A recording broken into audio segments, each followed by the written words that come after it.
You're on track to be a teenage billionaire. How much does Ryan get to keep of all this? Oh, be careful, Ryan. People recognize me like, hey, you're Ryan. I just realized that we're famous. What's been the biggest sponsorship that you've said no to? Millions of dollars. We lost revenue of 70%. I just pushed through. You're the first creator ever to have a Macy's Day Parade balloon and to have a product in Walmart that sold over $1 billion. To just go from just a regular immigrant family and then now full-length feature movie, that's a big step. If like Ryan were to call it quits, what would happen?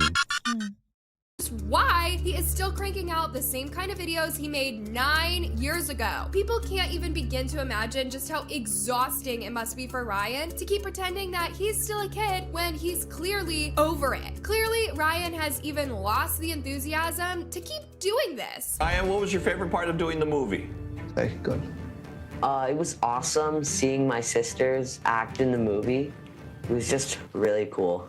But not only is the channel losing views and hype, it is also losing credibility. Teen Ryan dressing up and playing pretend just isn't the move, especially when kids his age are out here creating content that reflects their actual lives and interests. Sticking to the same formula has Ryan's world looking like it's stuck in a time capsule. And honestly, it is a sad sight to see. But apparently, growing up isn't in the cards. That aside, there is a lot more behind why he hasn't moved on. As much as I'd love to say Ryan's finally catching a break, the reality looks pretty grim. Remember, this kid has spent almost his entire life in front of a camera, grinding out content while any hope for a normal childhood flew right out the window. And now, even as he's entering his teenage years, an already rough time, he's got a massive digital footprint following him everywhere. Even if he wanted to disappear from the public eye, there is no way to erase all those videos and merch displays with his face on them.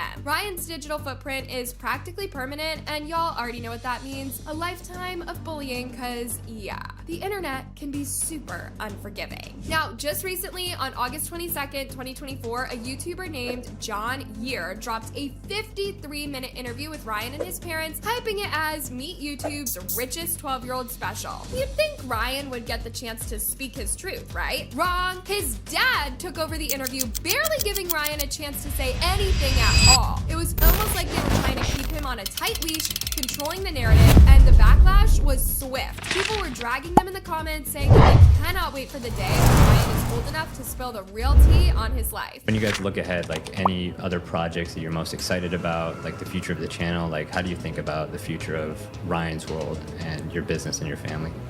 You know, right now, I feel like we're at the tipping point where like the movie is a great moment. And then from there, you know, we wanted to kind of step aside and think about what we want to go.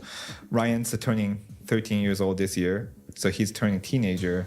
So we're thinking about, do we want to introduce something like that align with his age, like more aligned to the preteen demographic, or we want to stay on with the going more for the animation. That's something we're kind of debating right now. Don't be surprised when years later Ryan releases a documentary detailing how his parents allegedly robbed him blind, pushing him to churn out content, ignoring any long-term consequences. I mean, look at the comment sections. People are already speculating about it. Some even joke that they didn't even interview Ryan at all. It was just his parents talking with him awkwardly present.